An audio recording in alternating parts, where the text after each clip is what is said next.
আসসালামু আলাইকুম সবাইকে। বউ শাশুড়ির রান্না বান্নায় আজ আমরা দেখব মজাদার লাউ দিয়ে চিংড়ি রান্না। লাউয়ের তরকারি রান্না হলে তো আমাদের ঘরে ভাত রুটি দিয়ে চেটেপুটে খাওয়া হয়ে যায়। তো চলুন শুরু করা যাক। প্রথমেই চুলায় তেল দিয়ে পরিমাণ মতো পেঁয়াজ কুচি, আদা রসুন বাটা, হলুদের গুঁড়া, মরিচের গুঁড়া ও লবণ দিয়ে নিচ্ছি। এর সাথে চিংড়িগুলো দিয়ে মশলার সাথে কষিয়ে নিচ্ছি।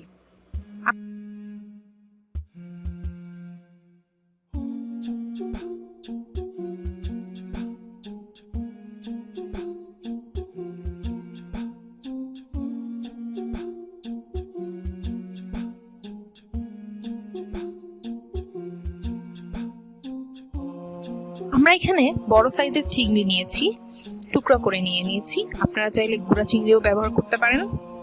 মশলা কষানো হয়ে গেলে অর্থাৎ তেল ভেসে উঠলে লাউ দিয়ে দিতে হবে। এরপর ঢাকনা দিয়ে ঢেকে দিতে হবে। লাউ রান্নার সময় কখনো পানি ব্যবহার করা যাবে না, কারণ লাউ থেকেই অনেক পানি ছাড়বে।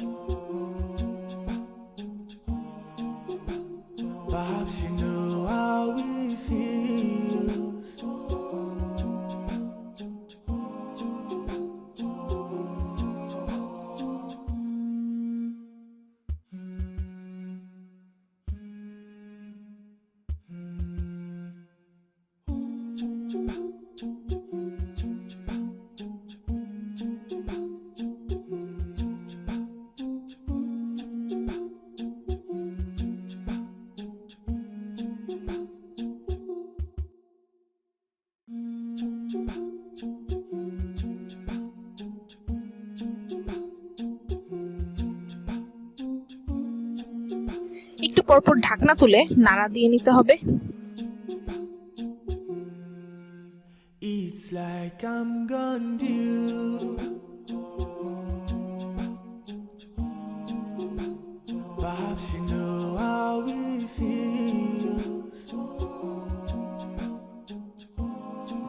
এরপর আমরা দিয়ে নিচ্ছি 3-4টা কাঁচামরিচ ও টমেটো ফালি। জি, এই টমেটোটা লাউয়ের তরকারির স্বাদটা আরো দ্বিগুণ করে দেবে।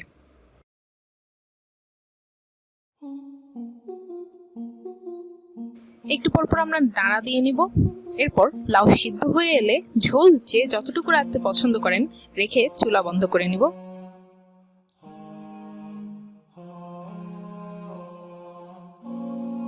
হয়ে গেল আমাদের সুস্বাদু লাউ চিংড়ি। ভিডিওটিতে একটি লাইক দিতে ভুলবেন না এবং আমাদের ভিডিও ভালো লেগে থাকলে চ্যানেলটি সাবস্ক্রাইব করুন, আমাদের পাশে থাকুন।